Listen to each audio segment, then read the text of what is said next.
Hello everyone, welcome to my YouTube channel at all English vocabulary. आज जानते हैं most important synonym antonyms, जिसमें पहला वर्ड है आपके सामने रैंसिड। रैंसिड का मतलब होता है बासी या फिर सड़ा हुआ।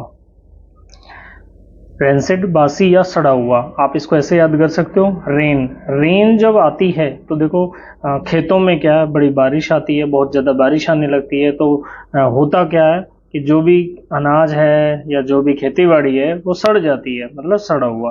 तो इसका सिनोनिम्स है स्टेल, पुट्रिड एंड फैटेड। और जब ये सब सड़ा हुआ है तो इसका एंटोनिम क्या होगा? Fresh. Next word is frivolous. Frivolous का मतलब होता है गंभीरता से नहीं लेना, यानी कोई चीज सीरियस नहीं लेना। इसको ऐसे याद कर सकते हो, फ्रिवोलस मतलब फ्री। फ्री मतलब फ्रिवोलस, फ्री। कोई भी चीज फ्री होती है तो आप जानते हो कि उसकी जो है इंपॉर्टेंस नहीं समझी जाती, मतलब उसे सीरियस नहीं लिया जाता। तो इसका सिनोनिम है जैसे फनी, मतलब फनी वे में लिया जाता है। फ्लिपेंट यानी कि फ्लिप, उसको फ्लिप कर दिया जाता है। Next puerile. अब एंटोनिम्स क्या है? कोई चीज सीरियस नहीं है तो सीरियस मतलब सिग्निफिकेंट, इंपॉर्टेंट, एंड ग्रेव यानी कि serious. Next word is next word आता है आपके सामने फैसिलिटेट, मतलब आसान करना, किसी काम को इजी करना। तो आप इसको ऐसे याद कर सकते हो, इस टूल की सहायता से, इस टूल की सहायता से यानी हम कोई भी काम आसान कर सकते हैं। यानी इस टूल और ये जो टूल्स और इक्विपमेंट्स हैं ये क्या है? फैसिलिटी देते हैं हमें किसी भी काम को आसान करने में। तो वहां से रिलेट कर सकते हो फैसिलिटेट यानी फैसिलिटी, यानी कि ये जो टूल्स हैं, ये जो भी औजार वगैरह हैं, ये हमें फैसिलिटी देते हैं किसी भी काम को आसान करने में। से जैसे कि पहला वर्ड आपके सामने आ रहा है इसमें सिनोनियम में असिस्ट। असिस्ट याद ऐसे कर सकते हो, असिस्टेंट। असिस्टेंट हमें क्या करता है? हमारी हेल्प करता है किसी भी काम को इजी करने में। ईज, एक्सपेडाइट, इसका उल्टा क्या होगा? एंटोनिम इनकैपेसिटेट और हिंडर, मतलब बाधा डालना। Next word is dapper. Dapper का मतलब क्या होता है? साफ सुथरा। तो आप इसको ऐसे रिलेट कर सकते हो भाई, dapper diaper. Dapper diaper. Diaper क्या होता है? जब बच्चे डाइपर पहनते हैं तो कैसे लगते हैं? साफ सुथरे लगते हैं, बहुत अच्छे लगते हैं, सुंदर लगते हैं। सिनोनिम इसका नीट एंड ट्रिम एंड स्प्रूज। इसका उल्टा क्या होगा? यानी ये साफ सुथरे का उल्टा डर्टी या फिर स्लोपी। Next word is रेंगल। रेंगल का मतलब होता है झगड़ा करना। रेंगल, आप इसको ऐसे याद कर सकते हो, रेंगल यानी उसने एंगल कैसा बनाया? एंगल ऐसा बेकार बना दिया जिससे झगड़ा हो गया। आप इस पिक के माध्यम से देख सकते हो कि सनी देओल जो है इसमें झगड़ा करने को तैयार है। तो यहाँ से इसका सिनोनिम बनता है ऑल्टरकेशन। और ऑल्टर का मतलब ही होता है कोई चीज चेंज करना। और बिकरिंग, तो यहाँ से याद कर सकते हो बाइक। अब बाइक क्या है? बाइक में हमने छेड़छाड़ कर दी तो झगड़ा हो गया। और नेक्स्ट इज ब्रॉल। इसके एंटोनिम है एक्यूजिक, एग्रीमेंट। नेक्स्ट वर्ड इज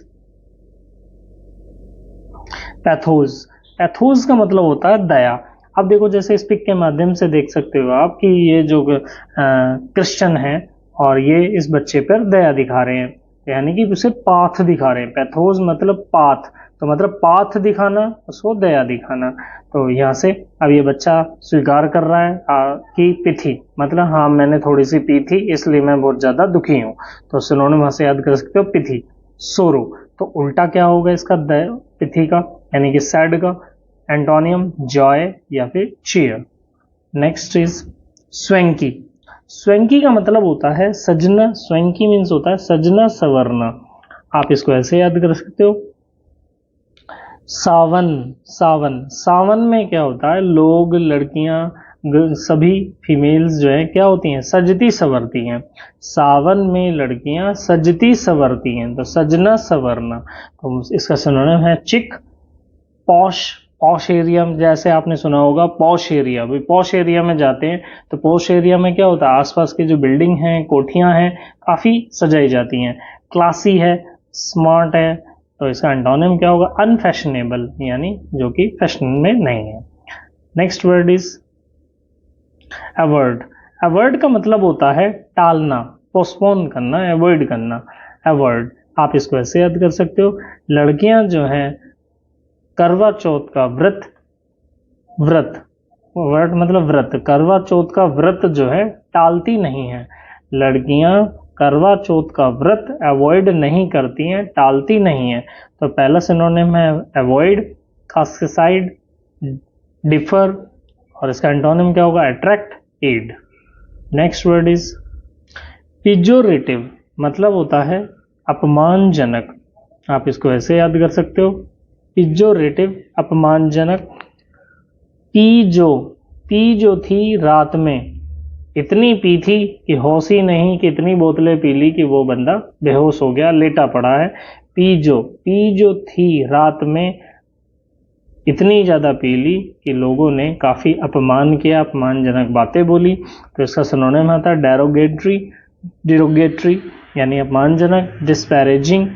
इसका एंटोनियम वही कॉम्प्लीमेंट्री यानी कॉम्प्लीमेंट देते हैं, जैसे तारीफ करते हैं, और कमेंडेशन यानी जैसे जनरली बोलते हैं कमेंट कर देना आप, यानी कमेंडेशन, तारीफ करना। Next is sacrosanct. Sacrosanct means होता है पवित्र। आप इसको ऐसे याद कर सकते हो, सैक्रो मतलब सैकड़ों संत जो हैं, सैकड़ों संत इस पवित्र स्थान पर आते हैं। भाई जैसे मान के चलो कुंभ का मेला है या हरिद्वार है, तो वहां पे सैकड़ों संत जो हैं उस पवित्र स्थान पर स्नान करने आते हैं। सिनोनिम है होली, डिवाइन, सैक्रेड। इसका एंटोनियम होगा प्रोफेन या फिर नॉन रिलीजियस।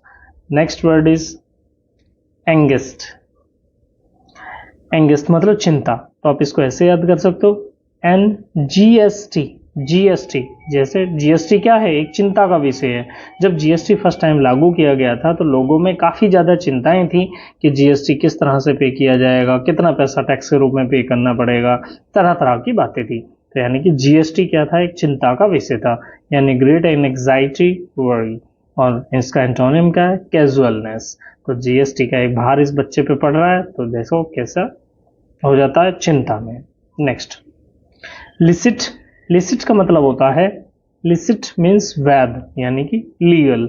आप इसको ऐसे याद कर सकते हो, LIC यानी LIC क्या है? लीगल है, गवर्नमेंट की है, तो वहां से याद कर सकते हो LIC मतलब वैध। और सिनोनिम है इसका लीगल, लॉफुल, लेजिटिमेट। तो इसका उल्टा क्या होगा? अब इसका उल्टा क्या है? जिस वर्ड के साथ में IL लग जाए या अन लग जाए वो उसको नेगेटिव बना देता है। तो legal, lawful, licit, legitimate, illegitimate, lawful, unlawful. Thank you so much for like and subscribe.